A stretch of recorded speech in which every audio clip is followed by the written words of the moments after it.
start by, okay, hold up. Yep, Mr. Roberts is here.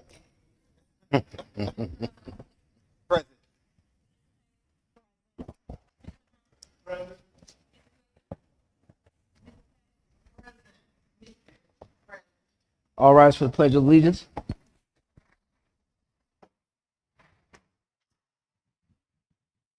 Allegiance to the flag of the United States of America, to the republic on which it stands, one nation, under God, indivisible, with liberty and justice for all. All right, moving on to public recognition. Dr. Petty and Mr. Trahan.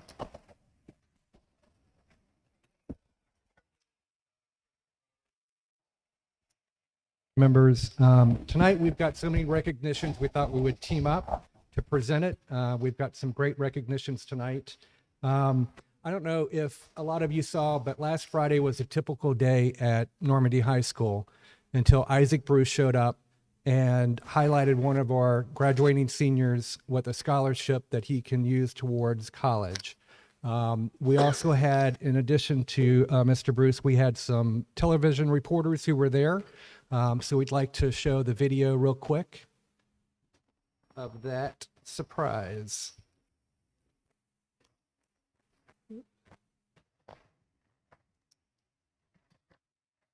Today, Normandy High School senior got a big surprise from a big name in St. Louis and football. Steve Harris to that. In the Normandy High School cafeteria, the chess club played their games of strategy. But just after noon, their concentration was broken. By the voice of a famous former football star. The Hall of Fame wide receiver who played with the Rams in St. Louis surprised senior Stephon Cody with a $5,000 scholarship from the Isaac Bruce Foundation and So I did a lot of scholarships and don't think back to me yet. So it's kind of something that just in the back of my head. When I came in today and there was a $5,000 scholarship, it's like the same more, but it's not college. And it's very definitely the reason we created this foundation was for homes like this, be able to get growth of life on top of this. So I truly grow up and do that in this foundation. 300 students applied. Stephon was one of two winners. And he already knows where he's going and what he wants to do. So I want to actually committed, business, and hopefully once I'm done, I'm going to do everything. For us, it's about helping kids he hopes will one day return the favor. Just get back to the communities, don't build the communities from the inside out. And don't hurt people to do it. Because they're very want to see more in this community. So I'm sure we'll see stuff on here in the future, and we'll be doing the exact same thing we're doing. Steve Harris, News 4.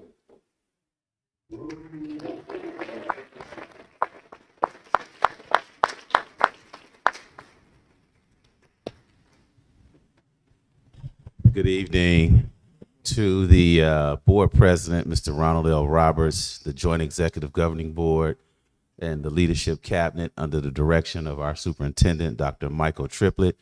It is indeed an honor and a privilege to be here tonight to talk about public recognition that really makes a difference.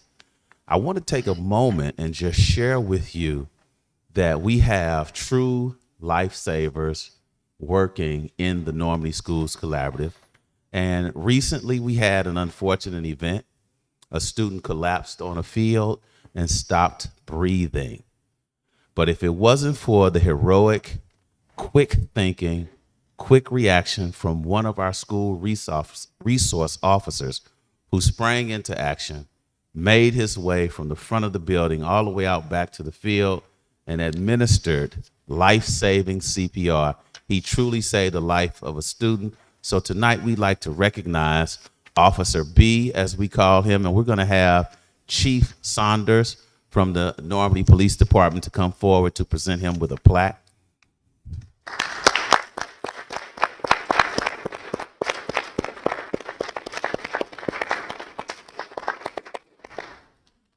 Tonight's presentation to Officer B, he couldn't be here tonight. Tonight's presentation to Officer B is actually And as I see him coming in now, he's coming in now. So as he comes in, please join me in giving him a thunderous round of applause. He's after these individuals here, he's coming. Come on in. Oh, here he is. This is our hero. Extremely important.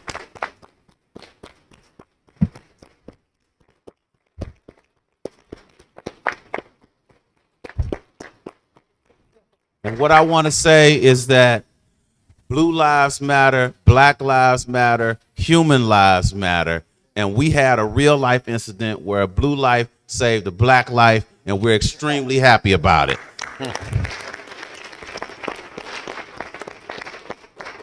What Chief Saunders is presenting, what this superintendent, Dr. Michael Triplett, is the Superintendent's Citizenship Award that will be presented to those individuals that exhibit an outstanding commitment to the Normandy Schools Collaborative. So, Chief Saunders, on behalf of our superintendent, Dr. Michael Triplett, please present Officer B with the award.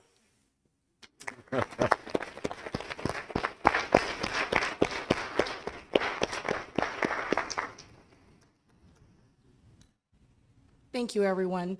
In the Normandy history of the police department, police officers save lives every day.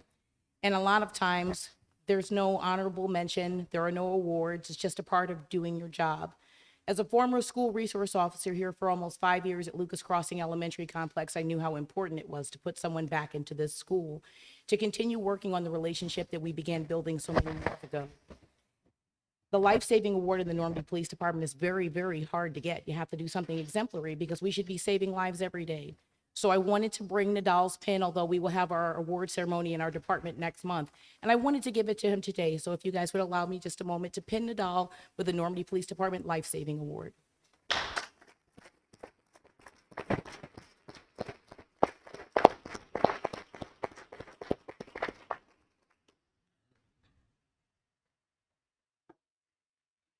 And he said,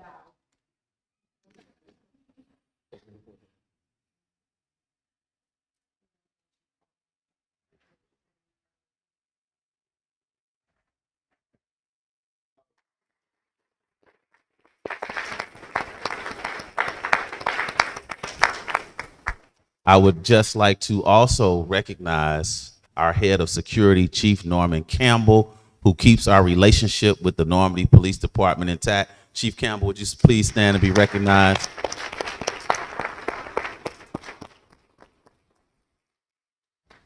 I want to recognize another individual tonight, but before I recognize that individual, I'd like to speak about the person who's mostly responsible for this individual being a part of our team. Dr. Tony Brooks has come into the role of Assistant Superintendent for Human Resources, and that has been a very challenging role. But what I want to tell you is that he is recruiting some high quality, top-notch individuals to come and serve here at the Normandy Schools Collaborative. Now, that's just not me saying that. Let me share with you some evidence of that. Dr. Brooks recommended an administrative candidate. Within months of his arrival, this candidate already applied for and received a $14,000 grant for Project Lead the Way for Normandy Schools Collaborative at Normandy Senior High School. Dr. Brooks and Principal Gerald Nave, would you all please come forward as we recognize Dr. Ronald Joyner.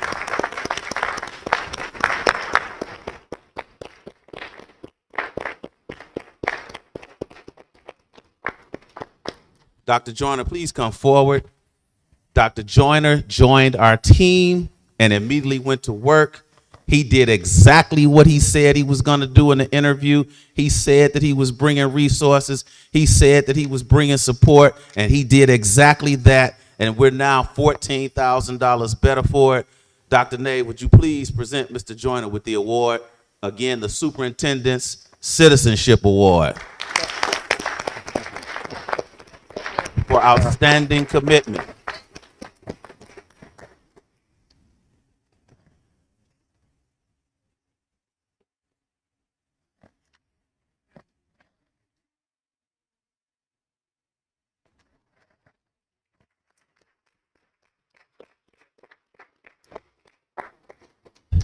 you know, when good things are happening, we got to let the good times roll. So we're not done yet. We have a few more public recognitions. This one is a very special recognition that's very meaningful to me, because this individual that I'm speaking of has become more than a mentor, more than a friend, and more than a brother, and in many cases acts in my behalf as a father figure. This individual leads by example. Our board works on a volunteer basis, and rarely ever are they recognized for the work that they do.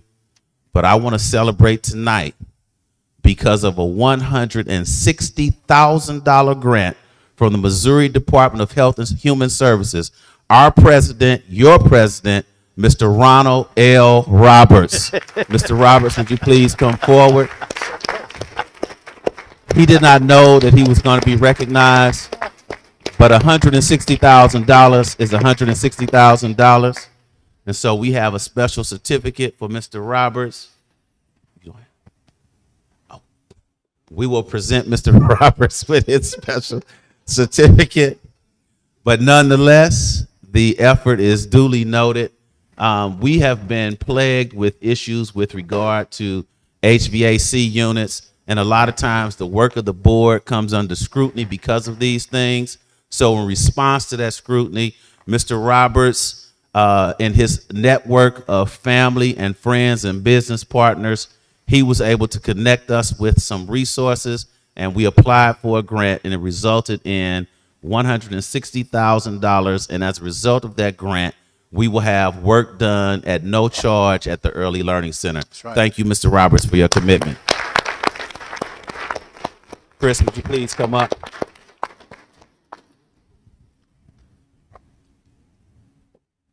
Before we move on, I did want to ask Stefan to come on up. We do have a certificate for you. Just wondering if you could-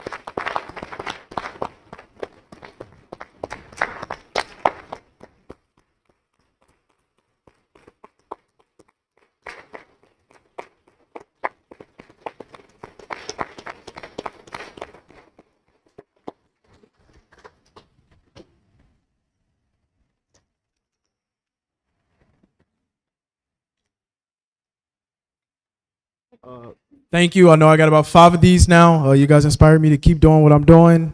Thank you for all the, the recognition. I honestly don't ever ask for it, and it's nice to receive it, and thank you.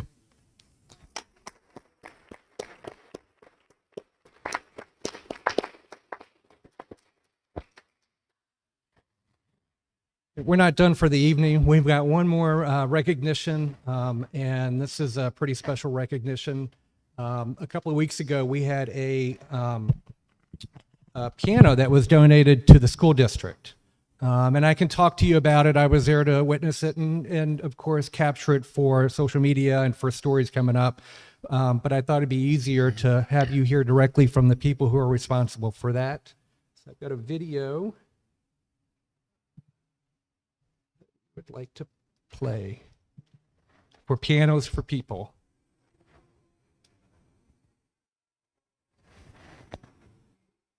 My name is Leonard Smith. I'm very happy to be here this morning.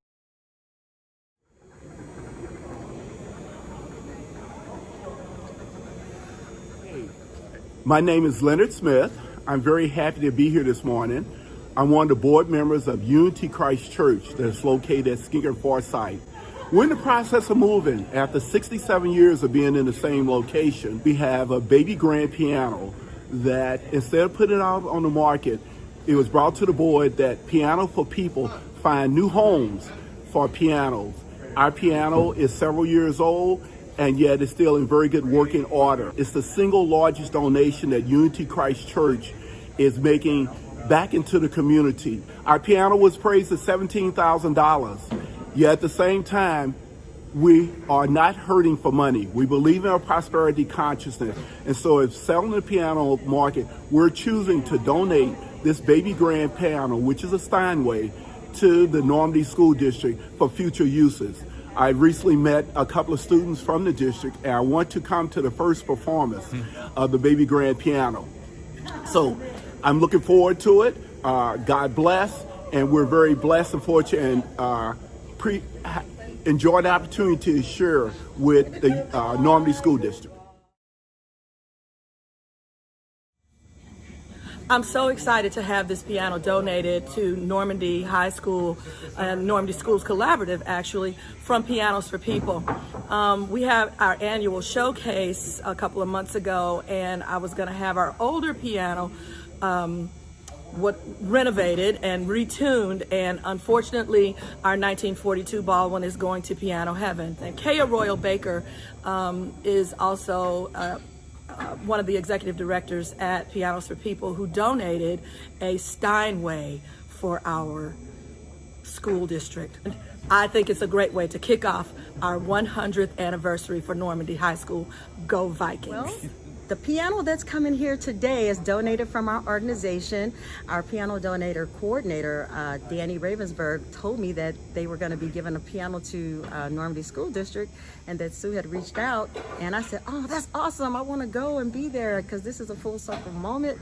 She and I graduated together, and we came up through the music program starting in junior high, and then we were in marching band together. And our senior year, she was the drum major, and she's just always been so, hard for the Vikings, go hard for our school, and just for music and what it represents in education to these kids.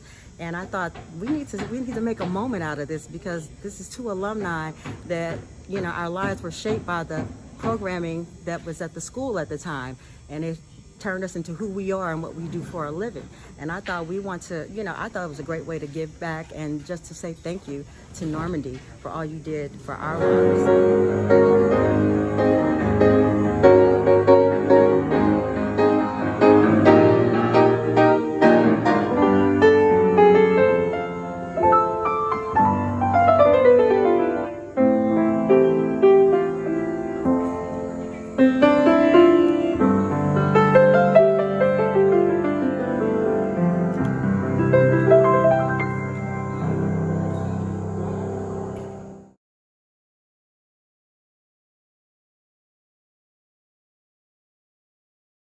For people, and Leonard Smith from the church who donated the piano.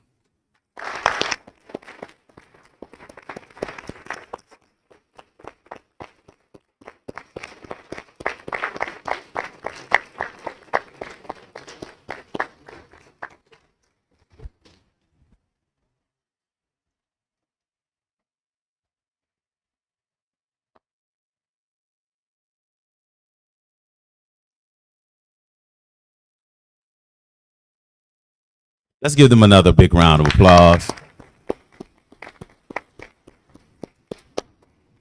And we do have a certificate for Mr. Roberts. Bring him up again. We'll give it with a nice round of applause. Oh, you not setting me up. This No, we did have a certificate, Mr. Roberts. We would do that. Come on. We can do it later. No, come on, do it now. He needs a little encouragement. Give him another round of applause.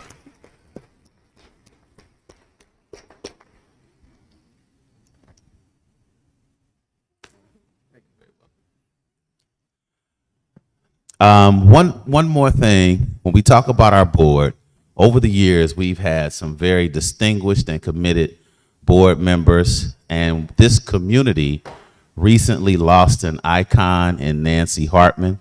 And so her husband is here with us tonight because in her honor, we planted a crimson red Japanese maple tree at central office. So let's just please give her a round of applause in her honor.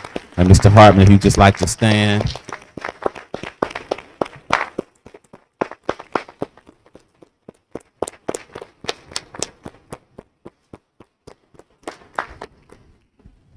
Thank you for being here tonight, Mr. Hartman.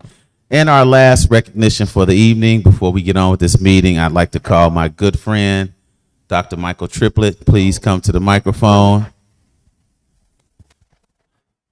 This last presentation is for a stellar, outstanding staff member. We've already seen Suzanne Palmer tonight, but the superintendent is here to congratulate her Suzanne come up. Suzanne is being promoted to Fine Arts Director for the district. She will no longer be tied to a classroom. Come on up, Suzanne. Superintendent wants to celebrate you.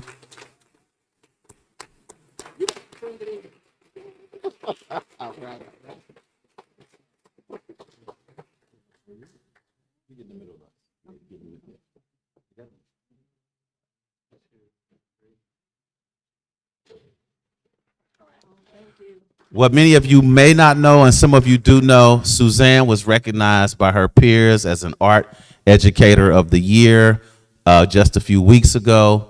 In her new role, she's already started working on our inventory of instruments, working on staffing our fine arts department in terms of band teachers, choir teachers, orchestra teachers. She's hitting the ground running. And this is the caliber of employee that we're looking for to staff all of our positions in Normandy Schools Collaborative. And we thank Suzanne Palmer, and we thank Dr. Ronald Joyner, and we thank Dr. Tony Brooks for being examples of what great employees should be. Thank you very much.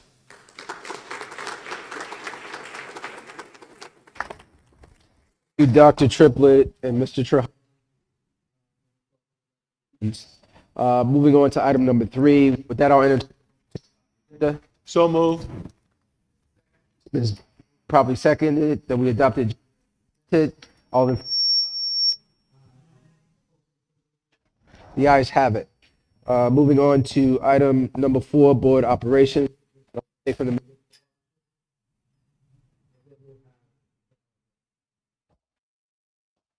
Anyone from the municipal? Okay. Moving on to communications department. Good evening again. This is a brief update on what we're working on to really engage the community. We're going to be working with the board members, superintendent's office, and we're going to work out a plan to open up public comment at board meetings. We do have a way that you can give public comments on our Facebook. It's on our website, it's feedback@normandysc.com. We do push that information out through our newsletters that go out externally, but we want to make sure that when we open up the comments, and we really do encourage the public to come and share comments and ask questions, that we do it in a thoughtful way, that we can hear from everyone and we can hear the real concerns. So be on the lookout for probably next board meeting. We'll have some more guidelines and information on that. Thank you. Thank you, Mr. Trahan. Okay, moving on to items. Are there any questions regarding that from the board? Hearing none. Moving on to item number 5, items for consent. There were items presented for consent. With that, I'll entertain a motion to adopt the agenda, the items presented for consent. Can I get a second? It's been moved and properly seconded that we adopt the items for consent. Is there any discussion regarding the items? Hearing none. All in favor, aye. Opposed, same privilege. The ayes have it. Moving on to item number 7, items for action, solution tree. Who do I yield the floor for that? Mr. Tilley.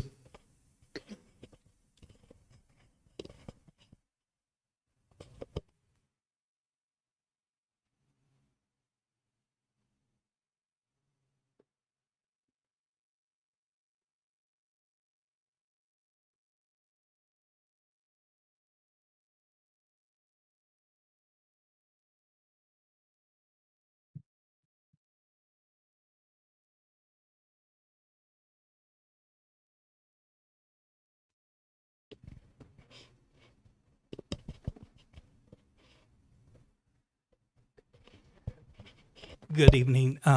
Thank you so much for allowing time on your agenda for me to be here this evening. My name is Ben Tilley, and I work as the Director for Solution Tree for the state of Missouri.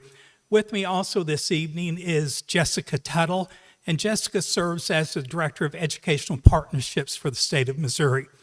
The reason why I'm here this evening is to bring you some information about the work that Solution Tree does with schools and with school districts. Prior to becoming an employee with Solution Tree, I was an elementary teacher, a principal, and an assistant superintendent in a district. And I've had the opportunity to work with a number of districts and schools and companies over many years in education. When I left education, I specifically sought out Solution Tree as an employer. And the reason why it is because Solution Tree approaches the work with schools and school districts differently than a lot of organizations. One of our authors, Dr. Sharon Kramer, she talks about it being boots on the ground, whereas some organizations will move in, provide a resource for a district, and then they leave, and they leave you with a 1-800 number. Solution Tree works very differently. We work hand in hand with schools and school districts on our improvement efforts within a district. So Solution Tree began as a small organization, and this is our 25th year in operation as an organization. Solution Tree has grown from a group of educators, a handful of individuals, to now we work with schools and school districts around the globe. Solution Tree has become one of the largest purveyors of books, resources, professional development in education in the nation and around the world. So oftentimes we talk about in Solution Tree that everything for us starts with a book. And for this work, we'll start with a book that is called School Improvement for All. The authors for School Improvement for All, Dr. Sharon Kramer and Sarah Schull, what they've done is they've taken their collective knowledge from many, many years in education, and they've put that together within this book. This book provides a roadmap that they have tested over and over again about how to improve outcomes for students in schools and what the right work is to focus on in those schools. So Dr. Kramer is a face that you will see if you engage in this work in our district. So our authors are our heart at Solution Tree. So the priority schools work is different than some of the other work that we do. We know that when we engage with our priority schools, that oftentimes there are systems and processes with those schools.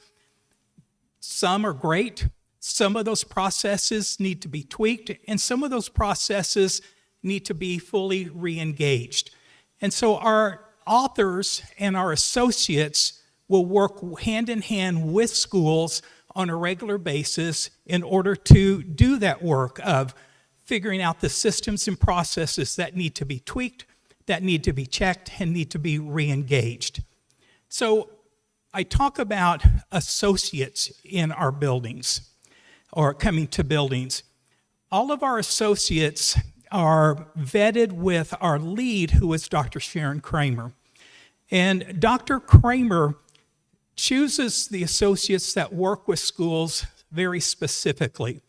For one, an associate who works with Solution Tree Priority Schools, they have to have a firm grounding in the professional learning community's work. Secondly, they have to have done the work of turning a school or working to turn a district around. So Dr. Kramer also looks at what are the schools that they've worked in that they have turned around. Do they have similar challenges? Do they have similar demographics? And so all of that combined becomes a portfolio of what an associate working with Solution Tree looks like. So then once we have associates determined, once we have associates who are determined, the next thing that those associates do is they begin the work. So the first thing that an associate does is they go into the school, They spend 2 days with a needs assessment within that school. And what they're looking at is a wide range of information, because what they're wanting to do is to get an overall look at how the school operates, what the community, what the climate and culture looks like. So they will gather data on academics. They'll look at behavioral data. They'll look at social emotional data. They will look at a variety of items. But what the base of it is that once they have those items, they're going to want to create a 30, 60, 90-day plan.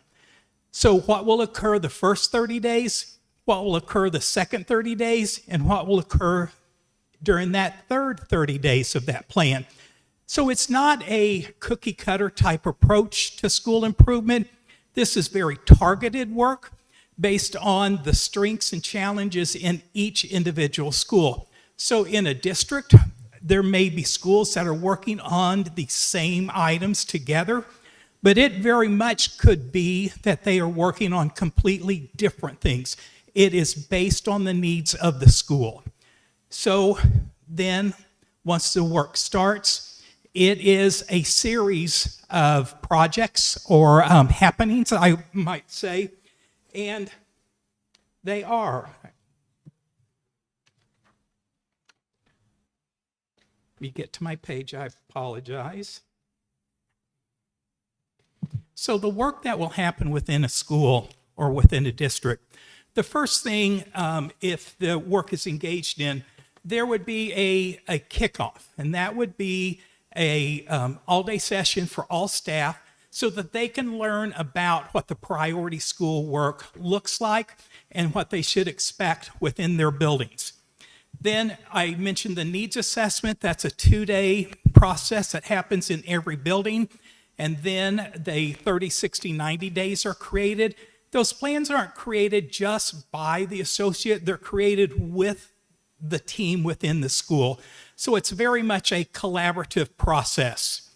And then what we call embedded coaching starts. So there will be coaches who will be the same coach every month. They'll work 2 days consecutively in schools with the leadership, with the teams within the school, with support staff, to help to put the structures and processes into place to support the learners within the school. Then we have what we call content-specific coaching. And content coaching is decided with the leaders in the building and the solution tree coach. And the content coaching is typically in English language arts or in mathematics. But we have a team of specialists at Solution Tree who will come in and will work with the school specifically to help address those specific needs as well. The coaches that will be in the building also, they will do unit planning. What we know that with a lot of schools and especially with the staffing shortages that we see in the nation, is that there are some schools where there are non-certificated teachers, there are brand new teachers, or provisionally certificated teachers and substitute.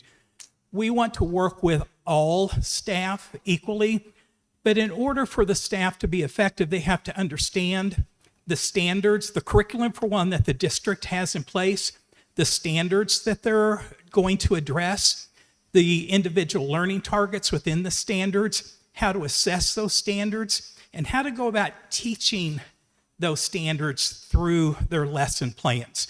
So it becomes a pretty intricate process of unit planning as well. Then there are certain times during the year where we will update and those 30, 60, 90 day plans with progress reporting as well. And then specifically, Solution Tree also provides leadership at the administrator level. So this is at the school level and also would include anyone that the district would deem appropriate for that group. But it is a time for the leaders to come together to be able to talk and to work with one of our associates. Typically, it's Clara Sell Davis. and to talk about the problems of practice and some of the things they can do to help solve some of the problems that they are seeing within their buildings. And then there is district level leadership within Solution Tree, where our team, our lead, Dr. Sharon Kramer, will come on site and she will work with the district leadership team in order to help them to align all the systems and processes so that everything from the top of the district all the way down into the buildings is aligned. And then there's also what we call step-up days, which is a transition between year to year, so that we may make sure that if there is changes or changes in staff or in leadership, that we have been preparing those leaders for that upcoming year. And then we have a resource bank that will be available. Our Global PD Teams is a robust repository of 1,000 videos, hundreds of books, and thousands of reproducibles that are available. Now, that was a very, very quick overview, and I would be happy to take questions. Thank you, Mr. Tilley. We've had an advanced glance at the information as well, but open the floor for questions or comments to Mr. Tilley. Ms. Pearson, or just feel free to jump in. Can you all hear me? Yes. Okay, great. Is this program in any of the Missouri schools? Yes. We are currently have a partnership with the Riverview Gardens School District, and we have been working with that district for the past year. And then there are individual schools that around the state who are participating in this work, but only the Riverview Gardens as a whole district is the only other whole district that's working with us. That's in St. Louis? Yes. Okay, thank you. Ms. Patton? No questions? Ms. Williams? Only question is the principals. Principals reviewed, approved, heard what you have said, what you're offering. I have personally, I've not had the opportunity to speak with any of the district leadership as of yet, but I know that Dr. Petty has been working on a lot of the processes for that communication. That's my only question. I just want to know how involved the principals have been. Dr. Triplett or Dr. Petty? Any? Just say that we're in the very early stages of a potential adoption. And so as we look to get some of the preliminary work out of the way, Dr. Triplett and myself are looking to increase our understanding, and we're working closely with Ben and his team to do that. So at this point, I believe principals just are aware that this is an option on the table. But initially, we thought this was going to be an RFP process and there would be multiple companies. But this is a single source option, so we don't have to go through the RFP process. So at this point, we're just kind of gathering all of the information before we communicate with principals. Thank you, Dr. Petty. Any more questions, Ms. Williams? Mr. Humphrey? Well, I don't necessarily have any questions, but as we move through the process, I'm just looking forward to a lot of clarity around the deliverables of this, so we know exactly what the expected outcomes will be from this.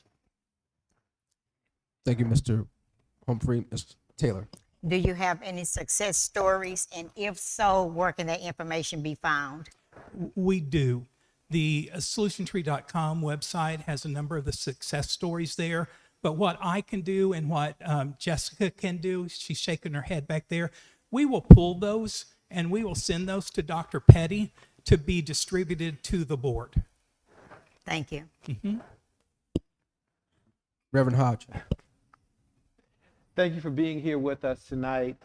And you are here because Solution Tree comes very highly recommended from leaders around the state and here locally. In particular, the superintendent of Riverview Gardens has been impressed with the work that you all have done. Can you cite to date outcomes from your work there, success that or signs of success along the way that you can share with us as we consider this as an option? Yeah, absolutely. We are working with the Riverview Gardens District on a report that has to be presented to the State Board of Education in June. And so a part of that report requires documentation of the work that has moved forward. Now, the state is only focusing on what they call the 3 turnaround schools. But with those 3 turnaround schools, based on our needs assessment, every one of those schools has grown in all 27 categories that we assess at the beginning of the year. Some of those are systems and processes types. So does the school have a mission, vision, and values in place? Does the school have a common formative assessment? Is there a guaranteed and viable curriculum within the school? Are students making progress? So based on that, all 3 of those schools have seen growth over the years. One of the other things that we have monitored with those schools is attendance, because we know that if students are not there, that they can't learn.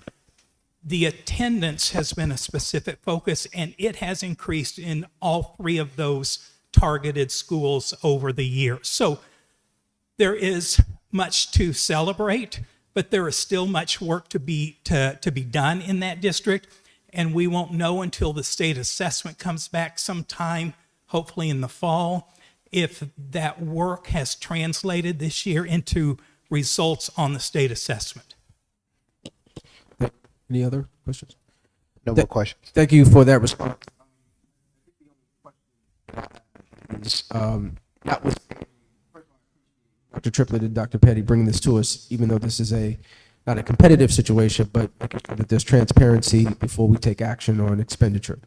Given the uniqueness of Solution Tree, we've had some other products that we've looked at. Can you differentiate that from like a Tune versus Solution Tree? We've been having over the years a number of different methods or pathways to moving towards accreditation, so forth.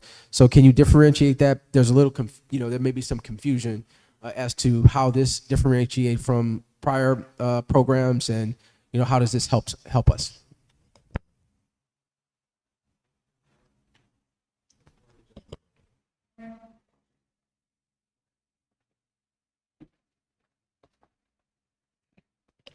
Thank you. This is a great question. Again, my name is Jessica Tuttle, and I'm the Director of Educational Partnerships for the state of Missouri. And I would say the key difference is our people. So we are not working on a program. This isn't something that we're delivering to you and then walking away from.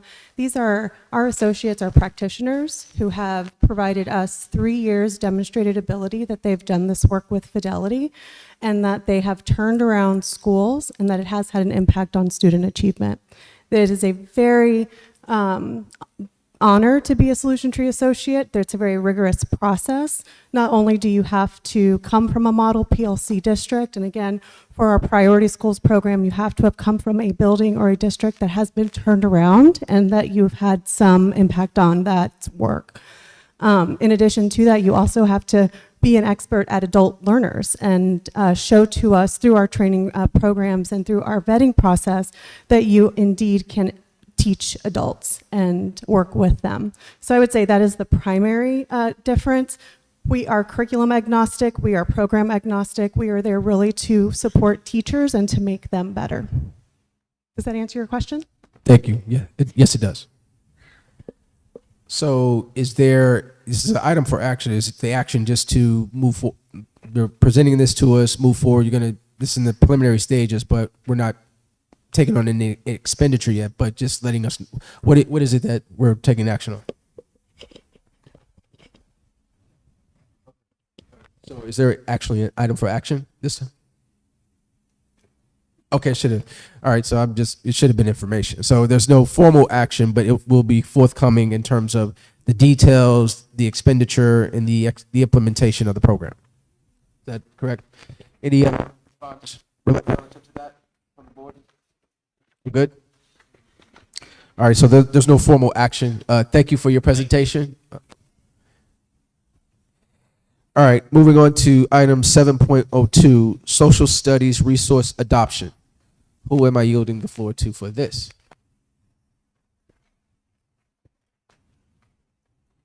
President Roberts, I think we need to make a motion that item 7.01 solution tree be moved from the agenda under items for action to item for information. That's a great. So that is noted in the minutes for the meeting. Good point.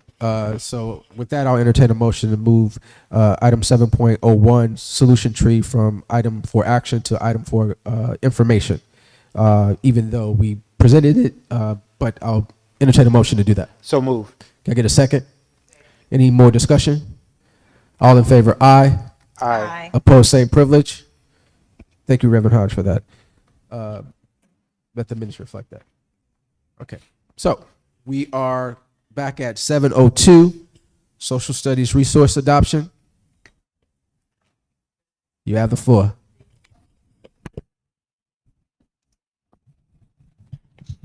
Good evening, Superintendent Dr. Triplett, President Roberts, and members of the Normandy Joint Executive Governing Board. My name is Kate Kane. I'm the Director of Literacy, and I had the privilege of representing the Social Studies Working Group tonight. I know that you received the Social Studies Curricular Resource Adoption Summary, but if you'll allow me, I'll give you a high-level brief overview of the process. The Social Studies Working Group, a team of Normandy pre-K to 12 educators, met from August 2022 through February 2023 to choose a high-quality social studies resource to recommend to Superintendent Triplett and the board for approval. The team started by reaching out to the St. Louis Area Curriculum Coordinators Association to get recommendations of social studies resources used in the area. Then, the team developed criteria for the social studies resource in alignment to the Normandy vision, values, portrait of a graduate, the social studies college, career, and civic life framework, the needs of teachers, and most importantly, the needs of students. The team then spent the next several months carefully reviewing 8 different social studies curricular resources and narrowing the list of finalists to 2, using the collectively developed and established criteria. On February 2nd, 2023, the team, joined by several administrators, including Principal Dwayne West and Assistant Principal Lorindo Crockett, as well as C&I member Dr. Mia Burgess, met to hear finalist presentations by McGraw-Hill and National Geographic. The team evaluated both finalists using the collectively established criteria and unanimously chose National Geographic to recommend to Dr. Triplett and the board for approval. The major reasons for selecting the resource were the availability of sociology and psychology, a resource for 2 of our social studies classes at the high school, the representation of diverse individuals and stories in National Geographic, the student engagement component, and the scaffolds, as well as the access to critical thinking. Thank you to Dr. Triplett and for encouraging the team to engage in this process to make sure our students have access to the very best resource. And thank you for the board for considering the recommendations. I'm happy to answer any questions that you might have. Thank you, Ms. Kate. Kane.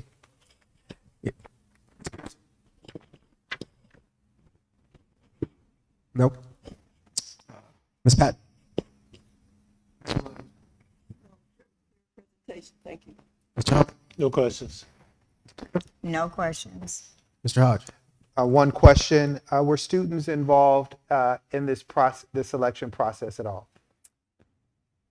To my knowledge, no high school students were involved in the process. But obviously, engaging students in the process is a very important aspect in the future that we should consider when we go through the adoption process. Absolutely. Mhm. Thank you. Okay. So very good presentation. Thank you. So what you're asking the board to take action on is the approval of your top choice. Is that it? Correct. All right. So we've had a chance to review the presentation, and the top choice is the National Geographic finalist, and with the cost $3,211.78. Correct. For a All right. 6-year subscription. Okay. With that, I'll entertain a motion to approve the report. I get a second? Okay, it's been moved and properly seconded that we adopt the report as submitted. Any discussion? All in favor, aye. Aye. Opposed, same privilege. So moved. The ayes have it. Thank you. All right. Moving on to that completes items for action. Moving on to items for information. Item 8.01, lawn service RFP.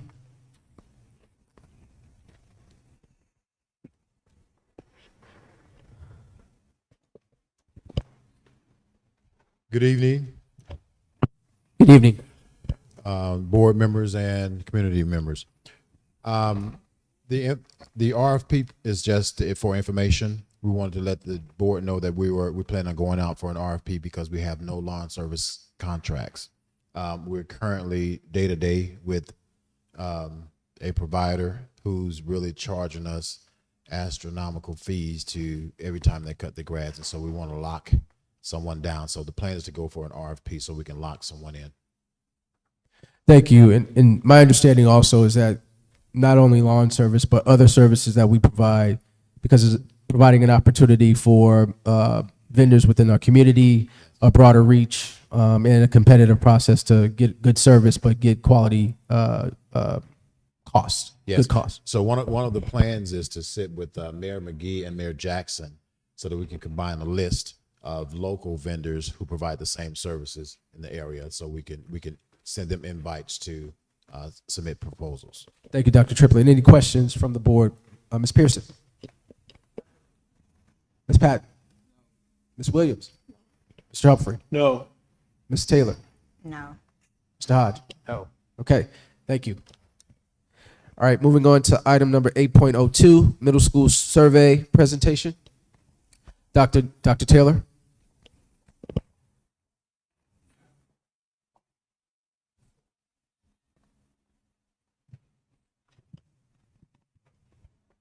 Good evening, Dr. Triplett, President Roberts, board members, staff, and community members.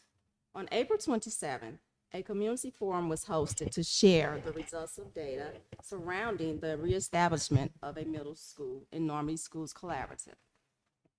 Surveys were sent to parents, staff, and community members via email, the Insider, and through the Normandy Connections. In addition, robocalls were made to ensure that we were able to obtain the voice of all stakeholders. The results from the surveys conducted emphasize the importance of middle-level education and its essential components in aiding the development of our middle school students. Parents and staff were asked if they were concerned with 6th, 7th, and 8th graders being in an elementary setting. There were 151 parent respondents, and 117 teacher respondents.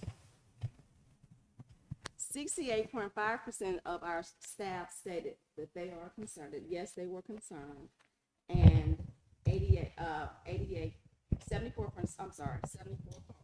of our staff said they were concerned.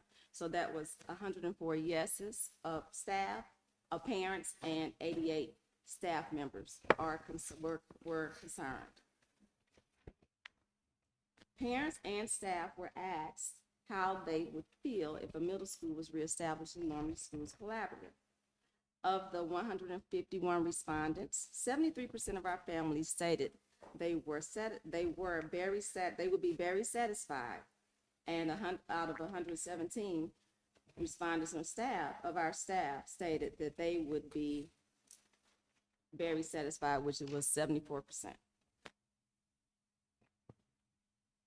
There were 132 respondents around the question of if parents have a scholar in grades 6, 7, and 8th grade, how satisfied were they with the elementary school model?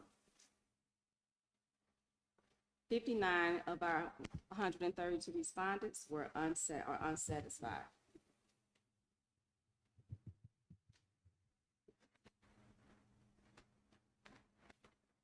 Our staff were asked if they currently taught in grades 6, 7, or 8, how satisfied are they with the elemental model? Well, there were 82 respondents, which equated to 49% of those respondents stating they were unsatisfied with our elemental model. We want to make sure that our students had a voice in the elemental model and our middle school survey. 86 of all the parents that answered, 86 parents are very excited. 86 of our parents stated their students would be very excited. 15 of our students stated they would be somewhat excited. 33 of our students were neutral, 4 were excited, and 13 were not excited. Our survey reveals that 57% of our students will be very excited to attend a standalone middle school. Parents were asked which tier they preferred for the start of the school day. There were 151 respondents. Of those 151 respondents, 67 parents prefer students to attend elementary school from between the hours of 9 to 4, middle school students to attend between the hours of 10 a.m. until 3:20 p.m., and our high school students to attend from 7:20 to 2:30 p.m.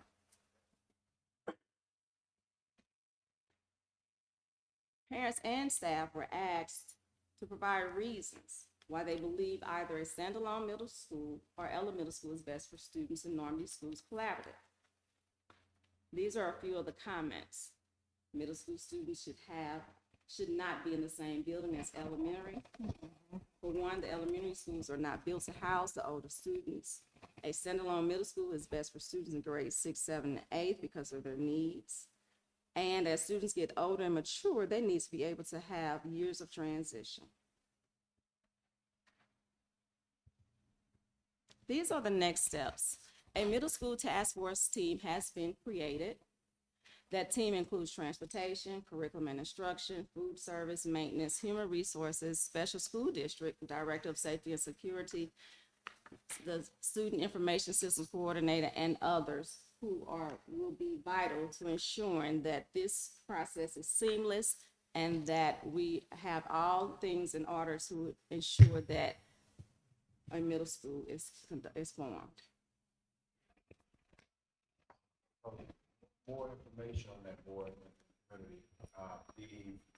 The intent is to create a well thought out comprehensive plan to present at the next board meeting for your vote, so that we want to make sure that all of our T's are crossed, so you have to all.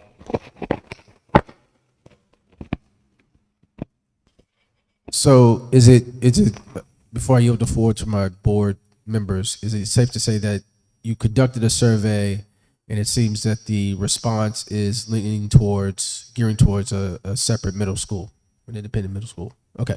All right. So any questions from the board? Ms. Pearson? I have a question.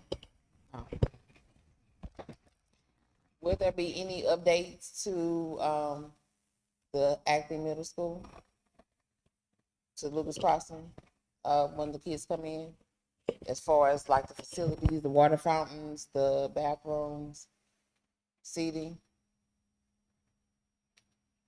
Yes. So that'll be all yes. All of that information will be in there in terms of what will change,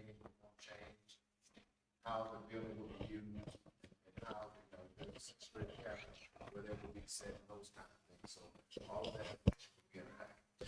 Sounds like yes. And then,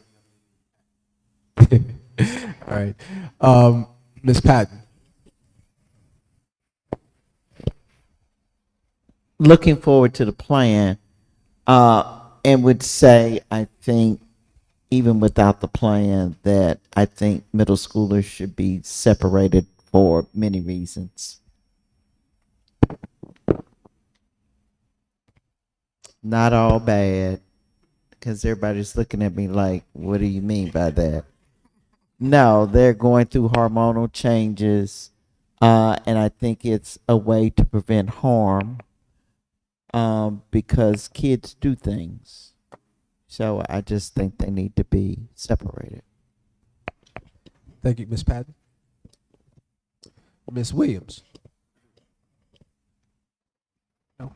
I don't have a question, but I did have a comment. As the plan comes forward, I'm specifically interested in knowing the behavior management component to middle school, because I've seen what middle school has looked like in the past.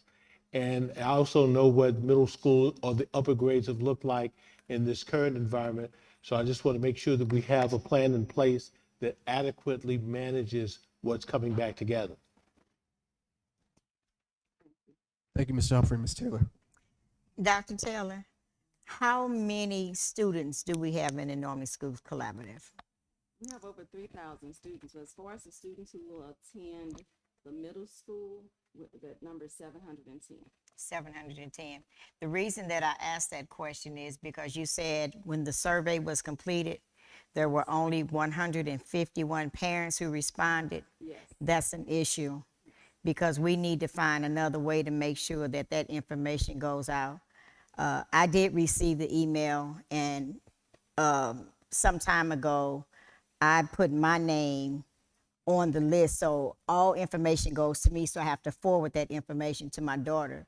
So I'm thinking a lot of times the information is not going out. That's why I asked, because when you only said 151, I'm thinking we have many more children than that. Thank you for that.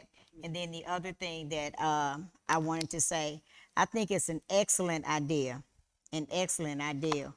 to have them back into a 6th, 7th, and 8th grader, because I have a 7th grader at Washington School.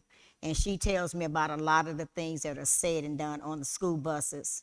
And so our 1st and 2nd, 3rd graders, they don't really need to be around middle schools. And then there is a transition, because now they're going into, when they start to attend high school, they're becoming young adults.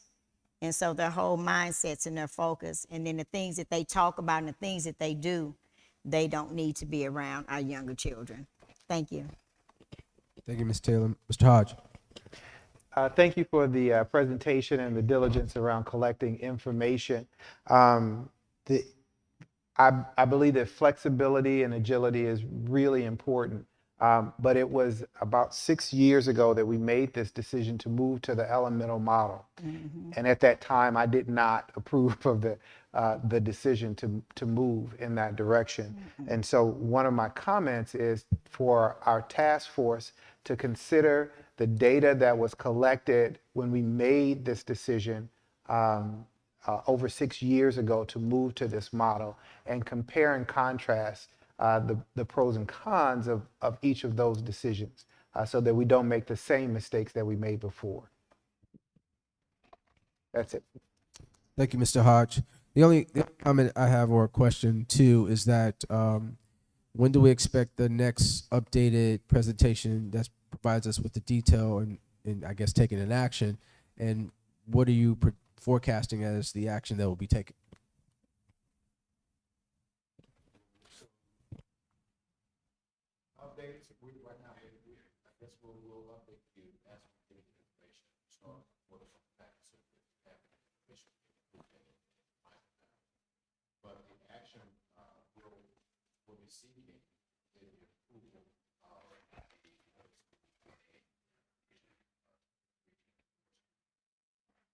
Okay, thank you. Thank you, Dr. Taylor. So I see that 8.02 and the natural progression of 8.03. Thank you for that presentation. Moving on to 8.04.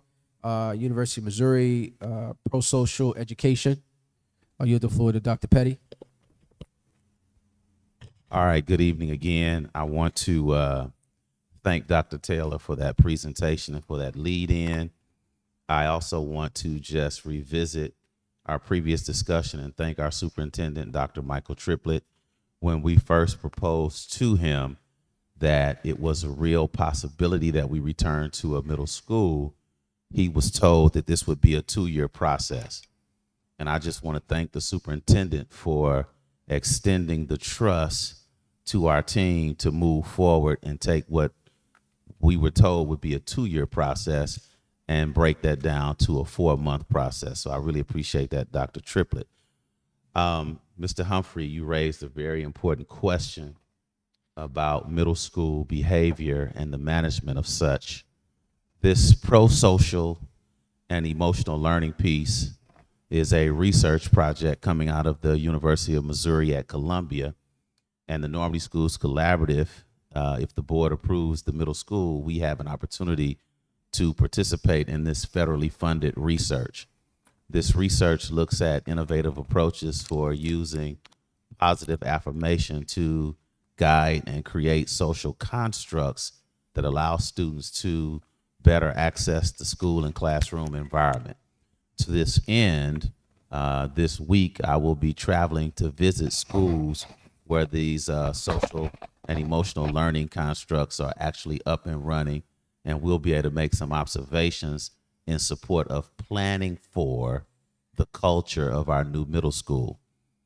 This particular research project, again, coming out of the University of Missouri at Columbia, is very well respected by state leaders at the state level and by DESE, and they're recommending this approach. And so we are looking very closely at those recommendations. And again, as I said, taking the time to give due consideration to the extent of traveling across the state to various schools where these things are in place. So I know the board packet contains more detailed information, but I'd be happy to entertain any questions at this time. The biggest piece of this is that the pro-social and emotional learning piece is what is going to guide our creation of a culture that will not be plagued by off-task and disruptive behaviors. Thank you, Dr. Petty. Ms. Pearson? Ms. Patton? Ms. Williams? Mr. Humphrey? Don't have a question, but I would be interested in hearing your findings after you visited those other schools. Thank you. Ms. Taylor? None. Mr. Hodge? Dr. Petty, I've heard wonderful things about this particular initiative across the state and about the outcomes that have happened. And there was an invitation at one time for our entire board to be a part of a visit, which would be very, cumbersome to be able to do. Who will be accompanying you on that visit? And I think it would be advantageous for us to strategically think about who should be on that visit with you. Yes, the superintendent is considering that at this time because he did raise the same concern earlier. And so at this time, he's looking at schedules and coordinating what proper individuals would be useful to be a part of that trip. At this time on the short list, I would be thinking Dr. Cheryl Harris would be one of those individuals. Obviously, Dr. Nitra Taylor, because she's heading up the middle school piece for us, and maybe someone from the curriculum team. One other question. Initially, this was a very heavy lift financially. Have we secured funding source for this expense? For this particular component, we will be allowed the opportunity to participate at no additional charge. We will be a part of the research project.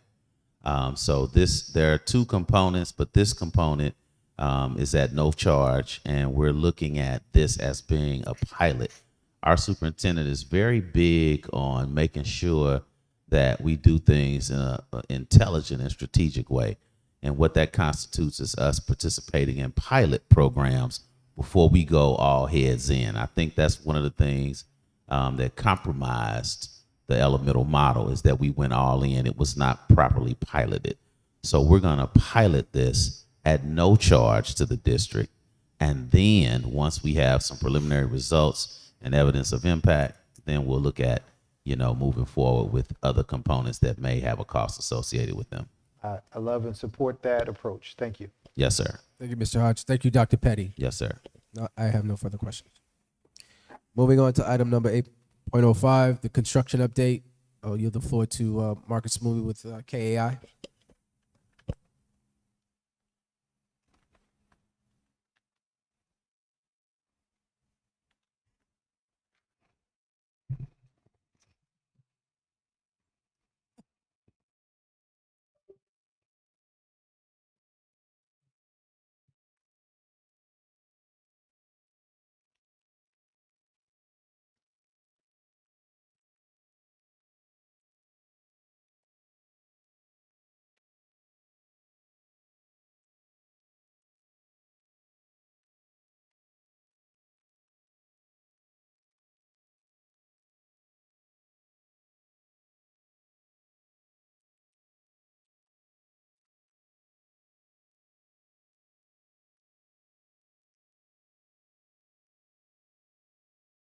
Thank you, everybody. My name is Marcus Mumi. I'm with KAI. We're the construction managers for the Prop V program at the high school. Thanks for having us back to give you an update. On the schedule, nothing's changed since the last update. West Hall is complete. The connector building should be substantially complete by July 19th and open for school. We'll be cutting the ribbon very close to school starting, but we have a plan in place to get staff in when staff returns in August and students in on time. East Hall, I'm going to share some images with you soon on East Hall, and it's looking very good. Excited to share that project with you. We do have a plan now to get East Hall turned over in time, which means we can start Central on time. So come June 1, we'll start Central and complete that project by October 31st. The bus lot is currently on hold pending some decisions on its location. I'll touch base on that in a minute. So I won't spend a lot of time on this, but we are looking at the schedules very closely. Obviously, we track the entire Prop V schedule. The summer's going to be very busy with the turnover East Hall, the starting of Central Hall, and the turnover of the connector. We do also look day by day. I won't go through this one, but this is our day-by-day schedule through the summer, coordinating mostly the Normandy activities, waxing the floors, moving in furniture, bringing in the electronics for Wi-Fi, classroom systems, that kind of stuff. This takes us through East Hall, the connector, and Central. Touch base on the budget really quickly. I think in the past you've asked to see side by side the sources, the budget, the potential cost in this existing contingency. To date, it appears that we have about $3 million left in existing contingency, and that is based on the potential costs that we track. So it's not approved change orders or even change orders that are in process of being approved. This is items above and beyond change orders that we track because they're cost items that may impact the project. So this is a pretty conservative estimate by all sources. I also want to touch on some items. I know change orders have been a big topic. I wanted to just recap for the board the work KAI has done. Our team reviews every change order religiously to the point of correcting small math errors when contractors try to charge us improperly for markups, to negotiating specific items, even taking items completely to mediation. We saved hundreds of thousands of dollars going to mediation. To the total of about $1.6 million in savings to the project in negotiations alone. In addition to that, prior to projects even going to bid, we participate in what's called a design review process. Just the first few items I could even think of easily saved the district over $400,000 just in eliminating scope that the architect was putting on the drawings that was unnecessary to meet the demand of the project. So quickly on West Hall, like I said before, West Hall is complete. All the culinary arts spaces are open and functioning. We do have some items remaining on the contractor's to-do list. They're either punch list or their work that's been discovered is incomplete. We are holding funds against them. I would appreciate if anybody reaches out to you with a complaint to send them to me. On the connector, this is the rendering of the final connector, and it's starting to look like this. We have continued the installation of windows, put the new roof on, began work on the new visitors parking lot recently. They're hanging drywall and framing ceilings inside and continuing with the MEP rough-in. This image here is a view from the new STEM classroom on the second floor. Here's an exterior view of both elevations, the one that faces the entry and the one that faces the courtyard. It's a little further along than this. These pictures were taken a couple weeks ago. The new roof going on. It's an imitation slate to match the existing buildings. On the interior, this is the large common space that connects all the levels. Remember, the connector's primary purpose is to make the entire campus connected and accessible. So there's a lot of walkways, stairs, bridges, ramps to connect East Hall to Central Hall. And that's what it looked like when we're done in July. Central and East Hall, like I said, we're moving along very well in East. Bathrooms are being finished, VCT flooring's going in. We've got the terrazzo being restored and repaired in places. Exterior site work has started, tuck pointing's complete on the chimneys. Roof repairs, sewer repairs that we talked about previously is all wrapping up. Their final cleaning, the second and third floor. You can see now this space is spectacular. It's really transformed from what it was previously. This is one of the new classrooms. These areas now, this is a couple weeks ago, like I said, these are all waxed. The rooms are locked up and closed, waiting on furniture delivery. And that's the final rendering of what it will look like when we're finished. Wow. I wanted to walk through a couple items in East Hall just to remind folks where we came from. This is the old library in East. That was it during construction. The two doors off to the right there connect to the connector building. This is us putting the flooring down a couple of weeks ago. So that space is moving along quite well. And this is a rendering of what it'll look like when we're finished. Also, this area connects to a new entry pre-function space for the small auditorium, the library, and the lower commons. It was just the corridor in front of the library previously. We opened that up by making large structural openings into the building. To the left is the lower commons that connects into this into the connector building. To the right is the former gymnasium and the small auditorium entrances. And then I'll let you peek into the gymnasium. So this is what it was when we started. Two separate gymnasiums. The drawings indicated that we should take that building, the wall down, separating the two spaces. And in the end, this will be your new library. The small auditorium's gotten a lot of work recently as well, and the restoration is pretty nice. This is it prior to us starting. Here's what it looked like recently during construction. And here's some images of the final, or close to final space. The plaster ceiling has been restored. All the water damage has been corrected. The details in the plaster moldings and the ceiling's been restored. New light fixtures installed. The image on the right there shows the new entrance into the space. We'll get new seating, new flooring, and some acoustical treatments, and we'll be all set to open up. East Hall did have an issue with the electrical panel deliveries, so we are still waiting for the final electrical system for this building. We notified the contractor of our concerns of the continued delay. Manufacturers just are not sending the equipment. It's a worldwide problem, and we had been kind of hung up on this issue, and it was going to affect our ability to start Central. So the contractor and the electrical subcontractor put their heads together, came up with a plan to reuse some existing equipment. We relocated it into a new location. We actually salvaged and reused some former equipment that was in the East Hall project, and we have a temporary permanent system in place now that will get the building occupied come start of school year. That being said, when the final equipment does finally arrive, we expect to have shorter shutdowns to install the new equipment. Part of the reason of moving the old equipment out of the way was to open up the wall space for the new equipment when it does show up. So this really unlocked our summer for us. We can with earnest go into Central Hall and attack that work, knowing that we can get Central back online for you, or sorry, East back online for you. You'll have more classrooms come August than you have today. Central Hall then, like I said, will start 6/1, and October 31st should be returned back over to you in the fall, probably end of November. The building this time will be finished on one phase instead of multiple phases like we had planned previously. There are some design items still outstanding. There's a couple issues with the sewer we're investigating. This is just stuff we found while we were here, and we're trying to help you guys put together a plan on how to resolve it. It may not end up being part of Prop V, but we do want to help you understand what the potential solutions are before we leave. The library ceiling finish, we decided that recently. That rendering I showed you previously is the final chosen option. It was the least expensive and quickest option to choose. And then Central Hall, we're waiting for some new drawings on the first floor of Central. It affects some recent changes to the music area, and I think that was it. We did meet a couple weeks ago with Dr. Joyner and his staff to talk through the transition plan. Really wanted to give the staff an update. They hadn't heard from our team really in a very long time about what we've been doing. You know, we make a lot of noise, we make a lot of mess, and they were very curious to find out what was going on. So we went through with them a recap of all the projects, showed them some of the images I'm sharing with you tonight, and then we talked through the move plan about making boxes available. Everyone in Central basically has to empty out their classrooms by the end of the school year.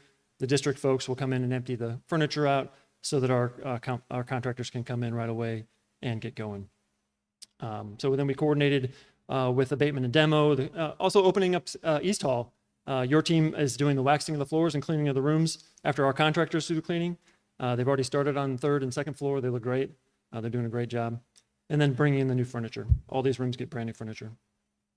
On furniture, you will get one final furniture contract from us down the road, probably by August, so that we can have delivery before Central opens up. So keep your eyes open for that. Like I said, the bus lot is on hold pending a determination on where it's finally going to end up. There are some alternates under consideration. The Lulu properties are still, I think, an option if that acquisition issue gets resolved. They're currently located in the high school parking lot. It's not ideal, but that is an option. They're still there. The Normandy High School practice field, we did a layout up there as an option. That does have some issues if you do ever decide to improve the athletic fields. Cost is an option. And then Bell Ridge is also an option. So we're investigating those now and hope to come back with a recommendation on how to proceed. Quick utilization update. Our minority business participation is above goal at 25 or 37%. Your goal is 25. Our WB participation with businesses is at 3%. Your goal is 5. All total, that's over $13 million spent with minority and women-owned businesses. My normal report to you gives the detail of every contractor we're spending money on. Workforce-wise, 15.6% on minority workforce, 1.2 or 1.6% on female workforce, which is 17.2 against your goal of 35. We are still working on a couple items for our outreach side. We have intentions to bring on a student intern. We got some names from Dr. Joyner recently. We're going to interview them. I think we have 4 or 5 potential candidates. We hope to bring them on maybe through the summer or in the fall semester. And then we are still working on the alumni wall that will be in the connector. We are out getting budget pricing on the 4 or 5 options we generated recently. So with that, I'll take some questions. Thank you, Marcus. Ms. Pierce. My question is, what is the work hours for the construction crew? Generally, I think it's 7 a.m. to 3 p.m. That's all I have. Thank you, Ms. Pearson. Ms. Patton. You're welcome. Oh, that's it? Okay. Ms. Williams. Mr. Humphrey. No questions. Ms. Taylor. No questions. Mr. Hodge. Yes, thank you for the update. We appreciate the insight. For the sake of our new board members and some of our community members, can you please review KAI's role with the construction process? Yeah. And any vital information that we should know? Yeah. So KI is a construction manager as agent for you. So we are an extension of your staff managing the construction contracts on your behalf, doing everything from soliciting proposals, assembling the bid packages, generating interest in the community. We host information sessions where we're talking about Prop V in general. We talk about bid opportunities specific for every project. We have a public meeting. We do all the advertisements for you in the local newspapers. We distribute the project plans to plan rooms to make sure that it's out and accessible to the public. We assist with retrieving the bids. We assist the selection team on the analysis of the bids. We don't participate in the selection, but we do help you all ask the right questions and receive the right information. We help with the addendum. We help with the RFIs. Once a project's selected, we help with the award, the letters of intents, the contracts, facilitate all of that. That's all signed and held by the district, so we're acting as your agent in that case. We're not holding contracts. And we do that right now. I think we have 16 active contracts. General contractors running the actual large projects that you see out there, abatement contractors, furniture contracts, food service equipment vendors, you name it. We've got 16 of them, so we're touching just about every aspect of the project. On our team also is the architect and engineer. That's not KAI, that's a separate group. They work for the district separately. You all also have on your team the abatement consultants. They help create the scopes of work and analyze the abatement packages. We help coordinate all that on a master schedule, but the actual work is done by others. It's under the control of the district. Does that help clarify it a little bit? It's very helpful. Thank you. Very insightful. One of the things that's really important for us as a school district is to have transparency with our entire community. What opportunities, in addition to being here at our monthly school board meetings, do citizens have an opportunity to literally get insight to what is happening with the construction process? So more so recently, we did provide a monthly update to the prior communications director. It included images and sort of narrative. That dropped off due to staff changes, but we've recently re-engaged with Mr. Trahan about getting the word out in his social media or newsletters, website, things like that. That's really the easiest way. I'm sure as you understand, it's not always possible to bring people on the job sites. So this session right here is the best way to see what's going on. This is probably the most thorough presentation we give on the status of the projects each month. We give a written report as well. You guys are welcome to share that. Generally, that has been presented in the board meetings and issued on board docs for public use. So you can continue to do that. That's a great source to see what's going on. One last question. What is a punch list? A punch list is a list of incomplete items. So when a project is done, we walk the job site with a variety of folks, usually the architect, the engineers, owners' representatives, and we generate a list of things that aren't done up to snuff. So, and then the contractor gets issued that list and we track it until it's finished. Great. Thank you so much. Thank you for those questions, Mr. Hodge. I have a few questions and comments. As a follow-on to one of Marcus's responses, Dr. Petty has been working with the 24-1 to come up with a process to allow more additional oversight, if you will, that has the public lens. So what's forthcoming is a mechanism that will allow more transparency, more public participation. That's coming down the pike.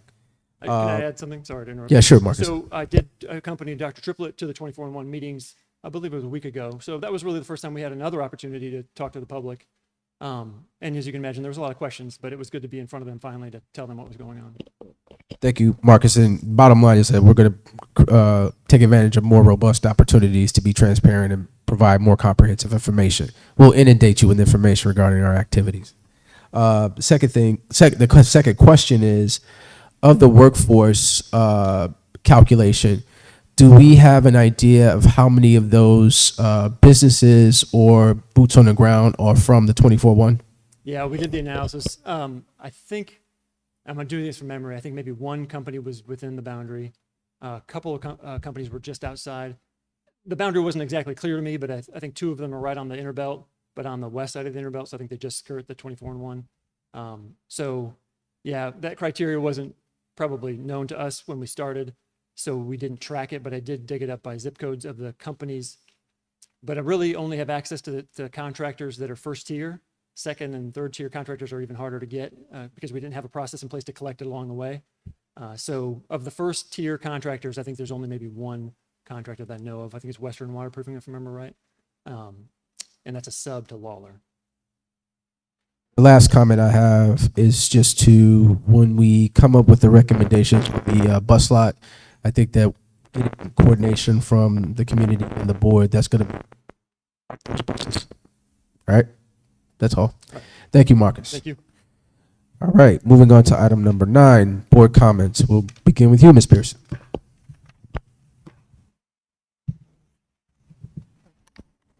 I want to thank everyone for attending. Happy Teachers Week. We thank you all for dealing with our babies.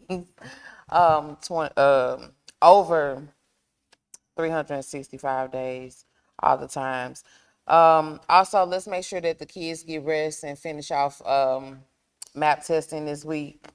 Make sure they get good rest, nutrition, extra support if needed. Again, congratulations to Mr. Stefan Cody. I met him. He's a great young scholar. Again, thank you to Pianos for People, and a special thank you to Ms. Palmer. And that's all I have. Thank you, Ms. Pearson. Ms. Pat. As always, thank you to the parents, regardless of your biological status, but everybody in here is a parent, one way or another. Thank you to the staff. Thank you to the teachers. Thank you to the administration. And I think we're on the right track. We've got a lot of work to do, and it's going to take each person in this room to make it all happen. I ask for all those that pray to pray, because your students are in the middle of MAPS testing, and not only with the nutrition and the rest, they need prayers, because right now that is still one of our major indicators on success. So let us all be mindful of supporting the students and making sure that they have everything they need to be successful. Mr. Cody, so proud of him. One, because he's going to an HBCU, and I'm an HBCU graduate. But we need to, of course, lift him up, because he will do great things as we go forward. But we have to lift up every student in this district. So I just want to thank everybody sitting in the room tonight that took time out to be concerned and want to know what's going on. But I want us all to be contributors to the success of our students. As you know, the summer months are coming, and we want to make sure that they're going to be supported through the summer, because the myth tells us that they lose a lot in the summer, but we're going to change that myth to say they gain a lot in the summer, and a lot of good things will be poured into them. So thank you to my colleagues that sit on the board. We are here because we have love and passion, not only for the school district, but for everyone that touches the school district. And I am a proud Normandy Viking, who I can honestly sit here and say in 2 years I will have been out of Normandy High School 50 years. So I'm only 49. But at the end of the day, I think they did a good job with me, and I think you will continue to do great things. So thank you to everybody sitting in this room tonight. Thank you for all the people not sitting in this room tonight, because we all are contributing.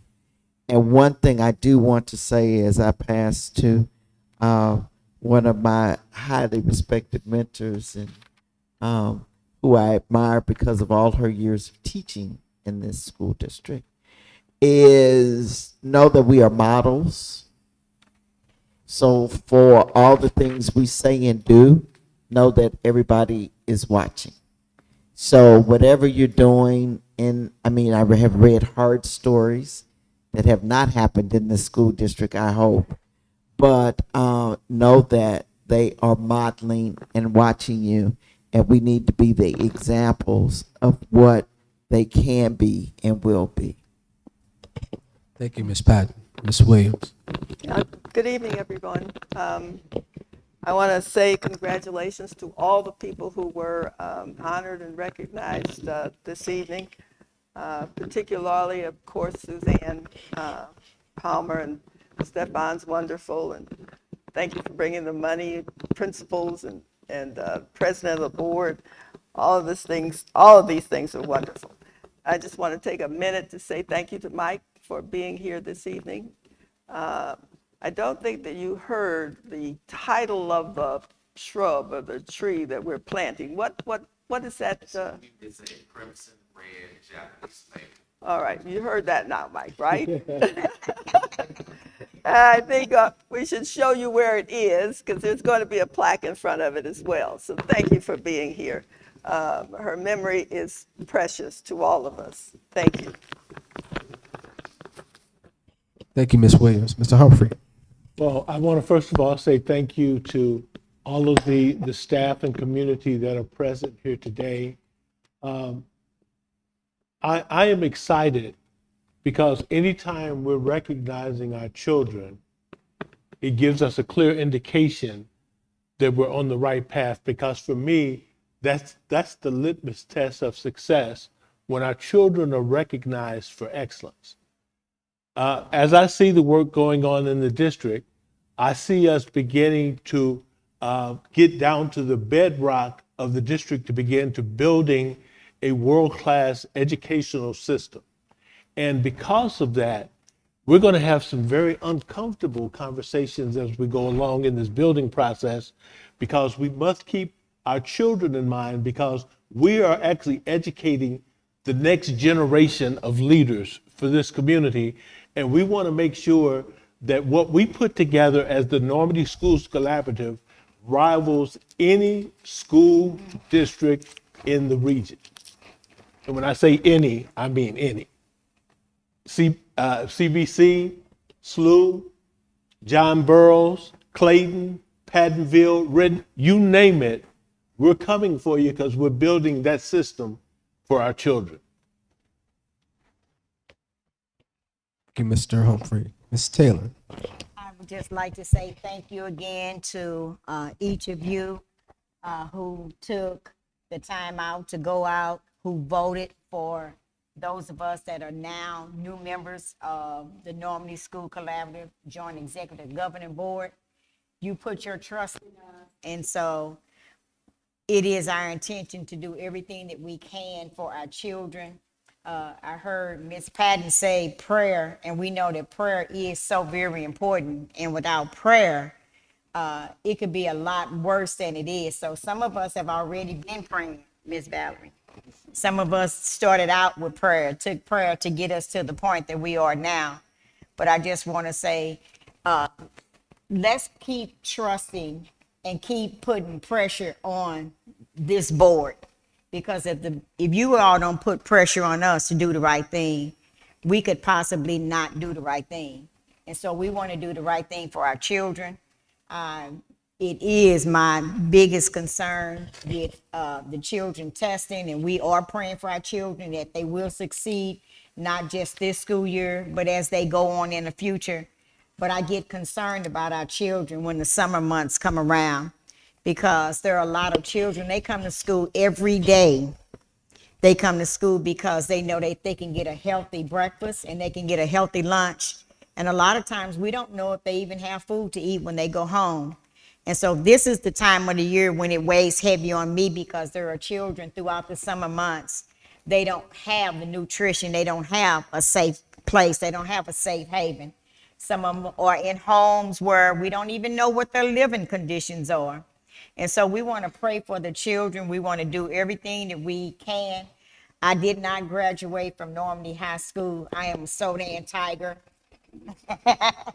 I am a Sodan Tiger. But I support the Normandy School District because I have been in this school district for 25 years. And so we want to see our children succeed. We don't want another one up. I know you all have heard about all of the shootings and killings. We don't want our children to be statistics, and we want our children to be successful. That's what we want, not statistics, but we want them to be successful. And so that's what we are striving to do on this school board. We want to make sure that our children, the Normandy School District, is a success story. Some of those, my S's don't come out too good. So we want to make sure that Normandy is a success story, and I believe that it can be, and it takes all of us. It takes all of us. And so thank you again for the opportunity. And if you have not gotten your ink pen from me, for voting for me, I do have ink pens for those of you who have not received one. Thank you. And I'm a little comical. I sit here and I appear to be deep in, but I love to enjoy life. I love to laugh. And so I like to always try and put a little bit of humor in everything that I do. That's just my personality. Thank you. Thank you, Ms. Taylor. Mr. Hodge. Thank you, Ms. Violet Taylor. We really appreciate your contributions. There are just three things that I want to point out. One is that I'm grateful to be with you all tonight, and for all of those who've shown your commitment to this district in your own special way. Two, on next Wednesday, there is going to be the biggest party in the St. Louis region from 6 to 8 o'clock at the Two Hill Performing Arts Center. If you don't have a ticket, I feel sorry for you. It is the 100th graduation ceremony for the Normandy School Collaborative. I believe that's right. It's our 100-year celebration. So y'all go ahead and celebrate right now. really excited about all of our seniors and the work that has been added to this effort to this point. The last thing is that I want to highlight a message that was given earlier today by Isaac Bruce in reference to Stephon Cody. If you didn't hear that the Isaac Bruce Foundation only made 2 contributions out of over 100 applicants for that scholarship that was made. And he made a final comment, I think it was his final comment in that presentation that says, we make this investment into Stephon Cody because we are sure that he will do the same thing in the future. We are sure that he will do the same thing. He will make an investment in this community, in this school district, for folks who need it. Stephen said he had applied for all these scholarships and he hadn't heard from anybody. And this was the first scholarship that he had heard from, and it's quite appropriate that it comes with a statement of expectation. It is always good to hear that our students are carrying on the legacy of giving that is so prevalent in this district. So we're proud of Stephon, and we're very grateful for Isaac Bruce and his foundation for recognizing what we do here in Normandy. Thank you, Mr. Hodge. I think I always start off with a thank you. I thank each and every one of you for your contribution to what's happening in Normandy. Mr. Hartman, you don't have to be here, but because of the dedication to your wife and then you're continuing that, we honor that, and we honor people like you who support us in our efforts here, making that your lifelong journey. The pressure that Ms. Taylor talked about, keep it that way. You know, you could give more of that pressure to them. Don't come out. No, anyways, no, seriously. This week, I had an opportunity to experience a very uplifting event in the Normandy High School cafeteria. And you saw a lot of it earlier today, the Isaac Bruce Foundation and what they did for one of our students. But there were a couple things that really resonated with me in that experience in the cafeteria. One, I got a chance to see that we actually have a chess club, and I saw some young men who were juniors and seniors in a highly competitive match of chess, and I saw intellectual jousting with smack talking in our cafeteria. And that was an amazing experience. The second one was I had a chance to talk to 2 sophomores, young ladies, who are aspiring to be a neuroscientist and a surgeon. And after they shared their story with me, just with bright eyes and conviction, they only made a few simple requests. One, to have a bio and chemistry lab, and the time and the resources to participate. That's a simple request, and it has to be a request that we should be able to honor. And then I started to reflect on the experience, and notwithstanding the Stephon Cody, who is a bright and shining star in our district, and the fact that he will be attending none other than the Morehouse College, my alma mater. I don't know which was more fascinating to me or interesting to me in that, being that my background is in chemistry and I attended Morehouse and I had a chance to experience these stories. But when I was a student at Morehouse my freshman year, I failed my first chemistry exam. I got a 0 over a 91, and I had no idea what that meant. I answered the mathematical content to get an A- or B+ depending on your scale, but there was a 0 and I couldn't understand why. And then finally, Dr. McBay, this little 5-foot black man that spoke with a German accent, go figure that, said that, "Sir, you did not answer in complete sentences." So from that day on, it was nothing but excellence in terms of how I delivered my presentations, how I delivered anything that I did as a result of that experience. But that experience began in the hallowed halls of schools at Normandy, because my second grade teacher was not expecting anything less than elocution and eloquence and enunciation from her second grade students. And that carried on through my life and my experience at Morehouse. And that's what you are doing today. You are expecting excellence. You are delivering excellence, demanding excellence, and we're expecting that from our students. So I thank you. I ask you to continue that. And if anybody, any one of your peers or anybody is delivering less than that, then Normandy is not the place for them. And it'll stand out because you'll be challenged or you'll be uncomfortable because you'll be surrounded by nothing but excellence and Viking pride. Thank you. Dr. Triplett.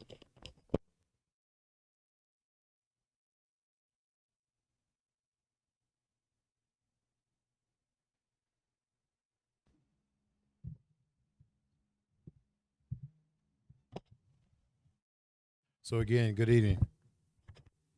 Okay, I'm trying to. So I don't have the same stories as the board members, but I can say this: I share their sentiments. So cut it short. I'm just kidding. But I'm not from Normandy. I didn't graduate from any of the Normandy schools. But you can't question my commitment. Board president and I were walking down the halls in the high school, and some kids start yelling, "Doc Tripp!" And Mr. Roberts looked at me like, "What?" I said, you only get that response if you're getting to know these kids, if you're having conversations with them. I sent a student home last week, and I told him he couldn't come back until his mom and I had a conversation. His mom was unable to come to central office. Chief Norman and I went to the house, South County. She said, "I've never had a superintendent in my room, in my house." I said, "You never had Dr. Triplett." My commitment to this district cannot be in question, will not be in question. Board member Sheila, everybody calls her the queen, but she's a bulldog. That chess, all of that chess stuff that happened at Channel 4, she did that. She walked around and said, "You got to get these kids playing chess on the news." And so they walked around and started getting kids playing chess on the news.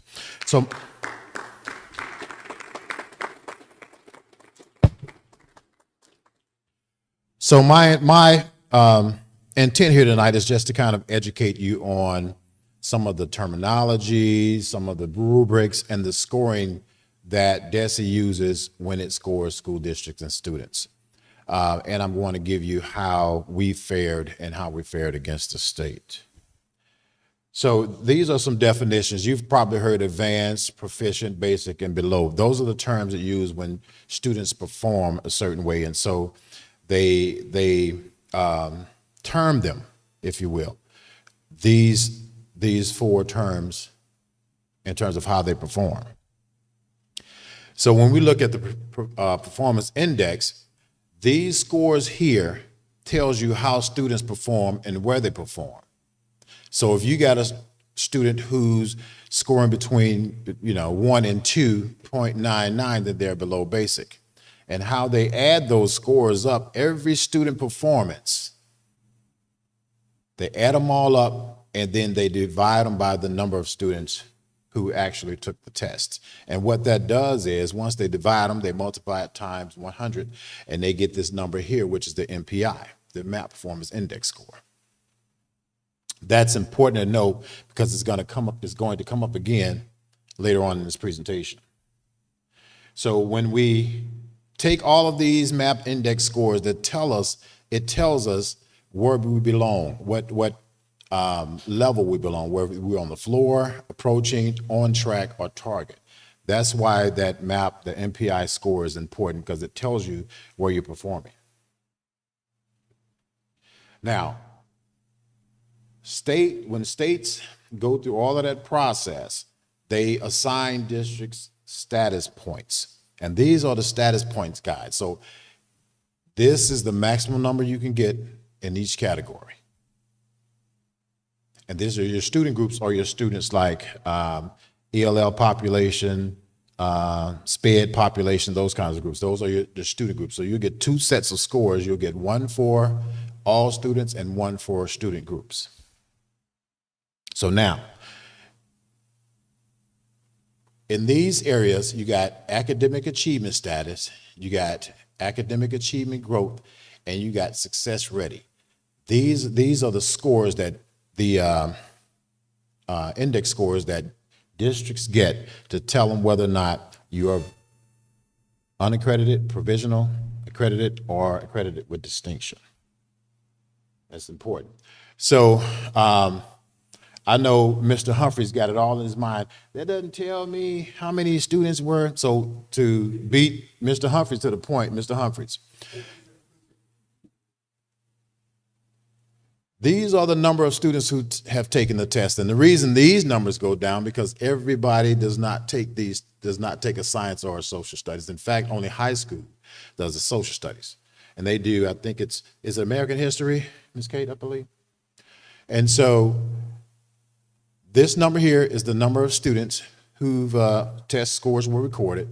This second column is the number of students whose test scores were valid. So there's something that caused test scores not to be valid. But the beautiful part of it, we have a really high percentage of participation. So that means almost all of our students who were supposed to take tests participated. Now, if we look at these scores, this is what the scores tell you. It tells us, it compares us against us up here, LEA, against the state. And it does that for all students and student group. So if you look across on the LEA, below basic and basic, we had 87.7% in ELA versus the state at 56.8.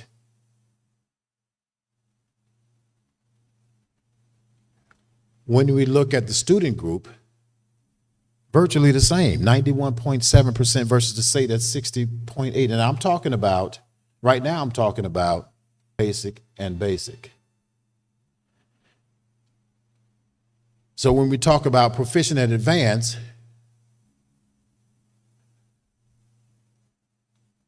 in our student group, all students, we had 12.4% versus the state 43.3. LEA, 8.5%. I'm sorry, what's that? 12.2%, something like that, versus the state. So when we talk about we got work to do, we got work to do. Now, science and social studies are no better. In fact, social studies are a little bit worse because when you have these asterisks right here, that means your score was probably too low to be recorded. Now, I'm being transparent now because I want you to know that all of this is going to change. So I want you to see the worst of it. So when you see the best of it, there will be no question about this team that we have in place who's making things happen. Again, you will not be able to question my commitment. This screen shows for you, this is the Normandy side. This is the state side. If you look at the Normandy side, we have a lot of our babies, our students who are scoring in below basic and basic and very little in the proficient and advanced. If you look at the state, they have a lot of numbers all over the place. They don't have as many in below basic and basic. Same thing in math. Same thing in math. Graduation rates. Now, one thing I want to be clear about graduation rates. Just because you have 150 people graduating out of the 12th grade or 100 does not mean you have 100% graduation rate. What that means is you got 100 people who graduated. Graduation is a cohort thing. It starts when that student steps in your high school in the 9th grade for the first time, the first day. And it's tracked that way. So don't think, well, we got 100, how come we only got 79%? It's because all of those children who graduated didn't start at Normandy as a freshman. A lot of them transferred in.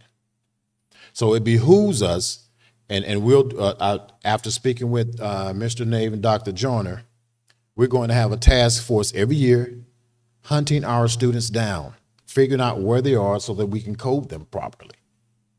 so that we won't be getting hit with L&Ds and dropout rates, because if we don't find students, they hit our dropout rate. So if we look at 4 and 5 year and we see 62%, 68%, this is where you can get those students back. Although these numbers are high here, 6 year, 7 year, what that means is you have less students graduating, and you have less students because right here they're 20 and 21 years old, so they start to age out. So you have to find other programs back here to help them graduate faster or pique their interest so they can graduate. And then, of course, you have your advanced placements and your exams, your dual credit, and those things. Okay, so here's where the district did extremely well. Now, if you can recall all the way back about 6-7 slides ago, I had this rubric up about how students score proficient, below basic, and I had 1 through 2.99. The good, the bad, well, MSIP 5, you had to show growth from one area to the next, like below basic to basic.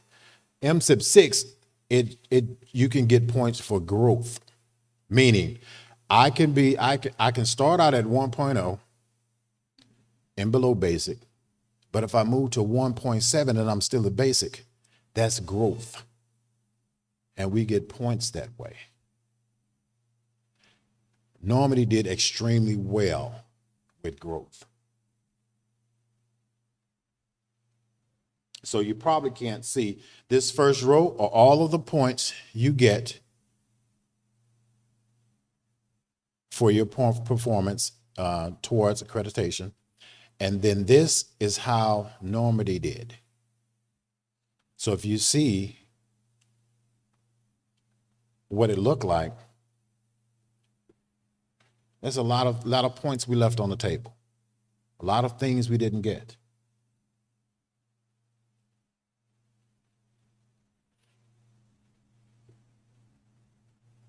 And these are continuous improvement points. As you can see, we did extremely well with continuous improvement points.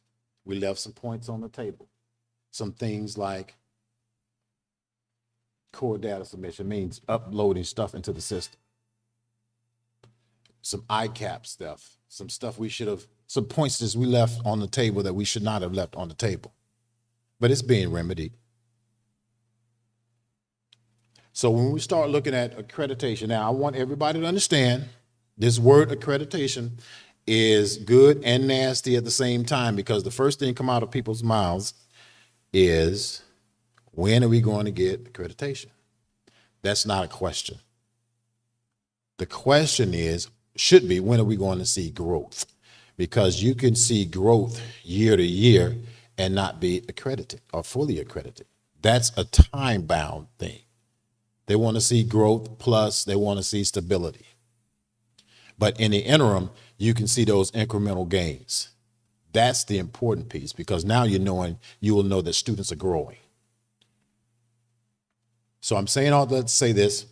These are the percentages it takes to get accredited with distinction, accredited, provisionally accredited, and unaccredited. Now, here's the scary part. I want you to take a look at this number here, 50% through 69.9. Out of the total possible points in performance is 128, continuous improvement, 52, a total of 180 you need to be for perfect. But Normandy, we got 58.1% of the performance points. That's 45.4%. Again, we did really good on continuous improvement. We got 42 out of 50, which is 80.8%. Our performance is at 55.6%. Where does that leave us? We're at the bottom of provisionally accredited. We're barely off 50%. We have work to do.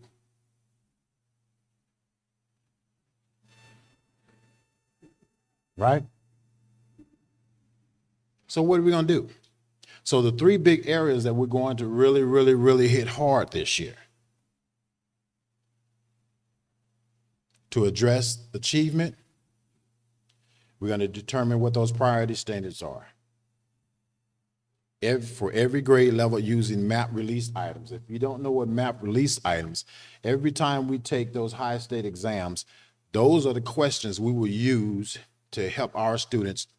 More importantly, our students need to master the language that's used on the MAP test.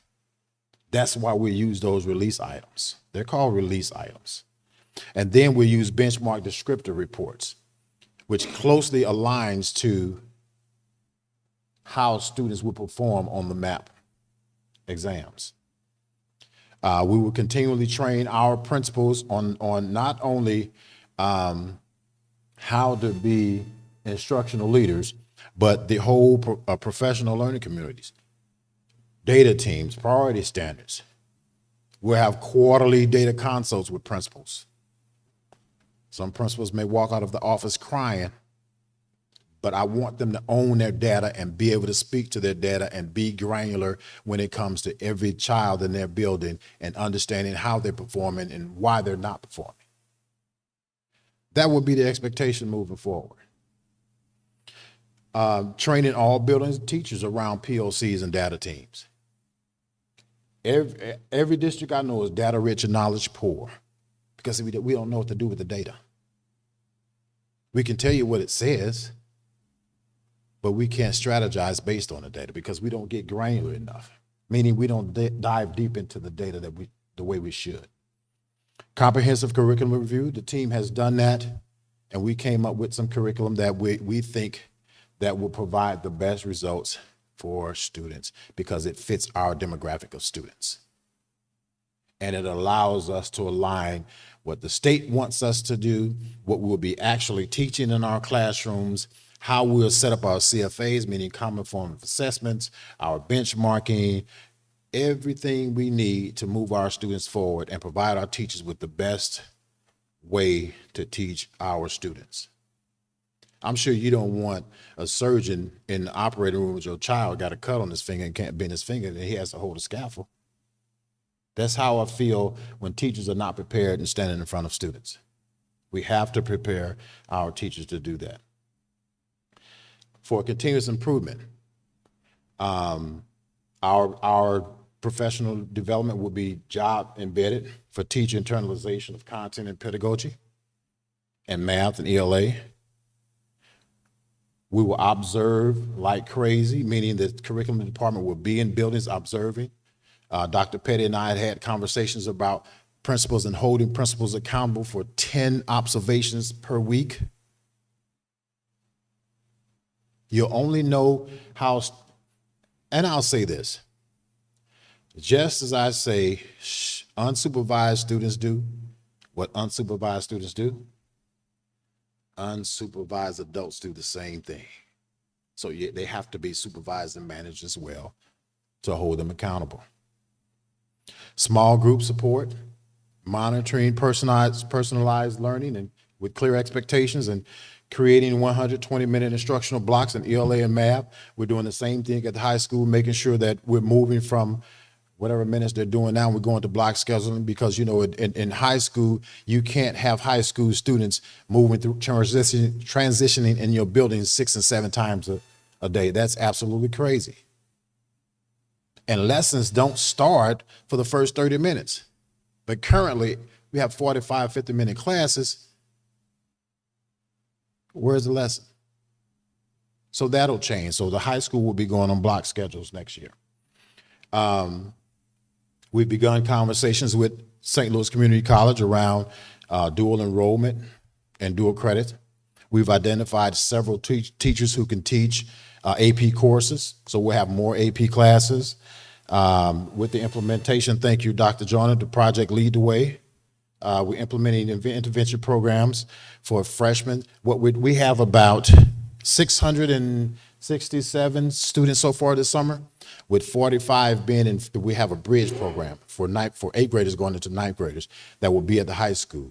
And their sole purpose is for those 18 or 19 days learning how to be ninth grade students. So we're starting to bridge things.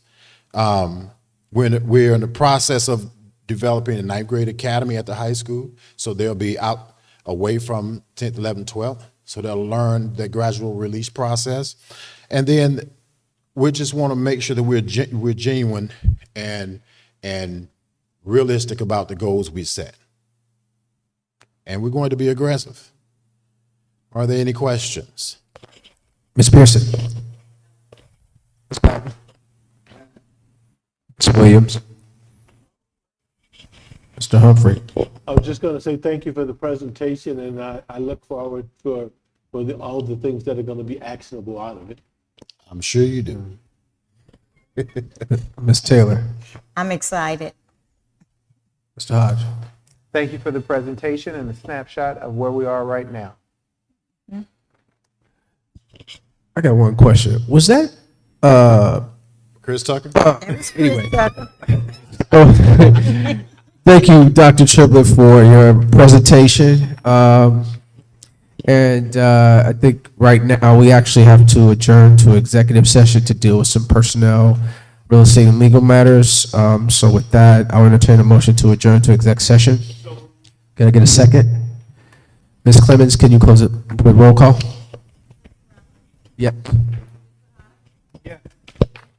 Yes. Yes.